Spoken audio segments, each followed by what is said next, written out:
Thank you. Good afternoon, everyone. How's everyone doing?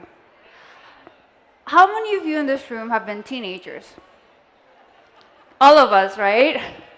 Do you remember the physical, emotional, and psychological changes that we went through as teenagers? Adolescence could be a very, very awkward stage where we go through tremendous amount of hormonal changes, and it marks maturity and adulthood because our reproductive and sexual organs are ready to reproduce. It's confusing, energetic, with so many questions, curiosity. We went through all those difficult times, but we tend to forget that young adults go through it every day. And we need to empathize with them and walk in their shoes to actually understand what they're going through as they're transitioning from childhood to adulthood. So where I come from, Ethiopia, young girls are expected to prove success by how soon they settle down and start families of their own. It's not legal, but it's very common to see parents sending off their daughters to get married before the age of 18. And once married, it's so unfortunate that girls don't have a say on the number of kids that they want to have because they're supposed to prove fertility. Let's take a look at Abeba, as I call her. She's a married girl in the northern part of Ethiopia who wants to continue pursuing higher education to become someone of influence, she says.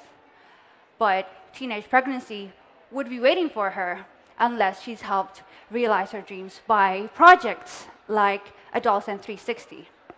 So in the Population Services International, we have a project called Adolescent 360 that is designed to understand the true needs of girls and serve them with modern contraception so that they can achieve the dreams that they set for themselves.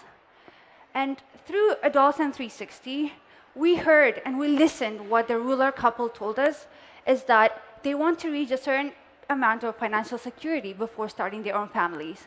So we designed a very simple and easy to understand financial planning platform for rural couples to actually visualize the cost benefit of delaying pregnancy. So this financial planning / family planning consultation gets conducted by government health extension workers that go door to door to make sure that they reach the girls that are in the rural, remotest areas of Ethiopia. And this consultations gets given for both the girls and their husbands because we see girls as they're not just clients of sexual reproductive services, but they're human beings that have immediate desires and different goals in life.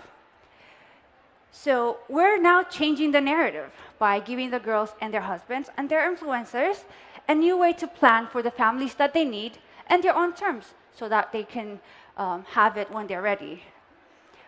So this is an example of a girl that is very, very happy to be openly discussing about family planning with her husband because it's very unusual in a patriarchal society. But when you bring financial planning into it, everyone's excited because they want to reach financial stability.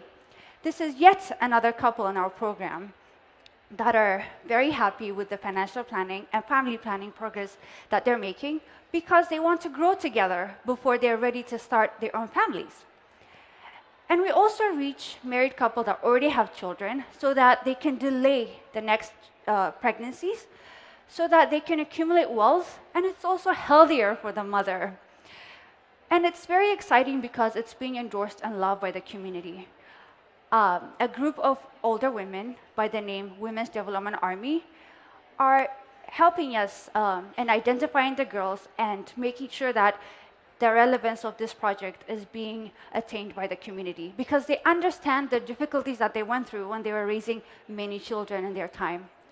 So this is not about sex. This is not just about sexual or reproductive health, but this is about the lifestyles and helping the girls reach her dreams. So it's being advocated for by fathers, mothers, and community members.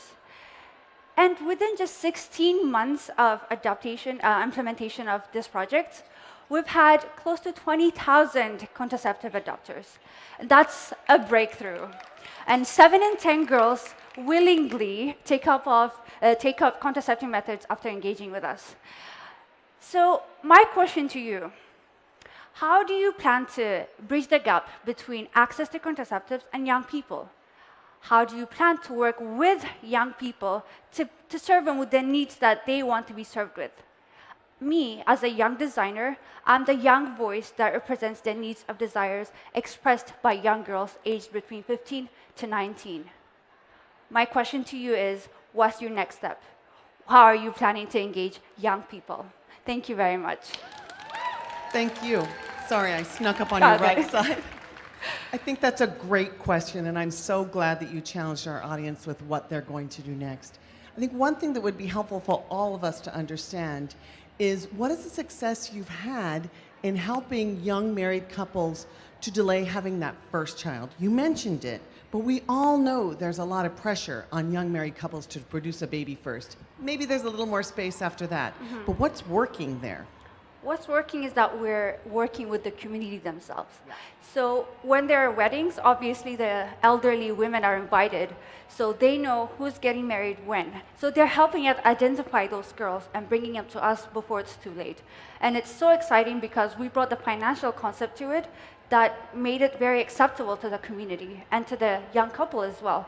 So they get identified and they tell their friends as well. Once the girls are in our project, they bring their friends on board.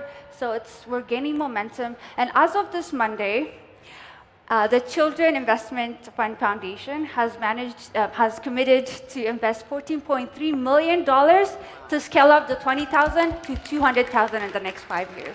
So it's very exciting. That is really exciting. It is. And what about the husbands themselves? How do they feel about their wives delaying that first pregnancy? Well, we're brought finance to it. And nobody wants to have children when they're not ready financially. So the husbands also have dreams for themselves. Like I said earlier, girls and the influencer are not just clients of SRHR, but they're human beings with immediate desires and needs. And they've all expressed that they need to be financially stable before bringing in children into the family. So that has made us manage to bring the husbands on board as well. I love that idea of marriage as partnership, because I think that's essential to all of us. And that there's this intergenerational shift as well, where women who maybe felt for themselves that they couldn't have dreams outside the family believe that their daughters can. I think that's a really beautiful thing. Exactly. It's beautiful. Do you have any particular story of one person that you met that really touched you? Well, on the field, we meet a lot of people, and we hear similar stories with different visions, of course. And the women, the development army, we call them, these older women that are respected in the society, are very, very much sensitive to the idea because they resonate with the girls. They lived through that experience of having a lot of kids with no financial stability, so they empathize with the girls, and they personalized the project so that they recruit the girls and bring it to us. They said it's delivering the next healthier generation. That's great. Yeah. I love the idea of a development army too, and I want to sign up because I'm older and I want to do it in solidarity with young people. So thank you so much. Thank you Let's very give her a much. hand. Okay.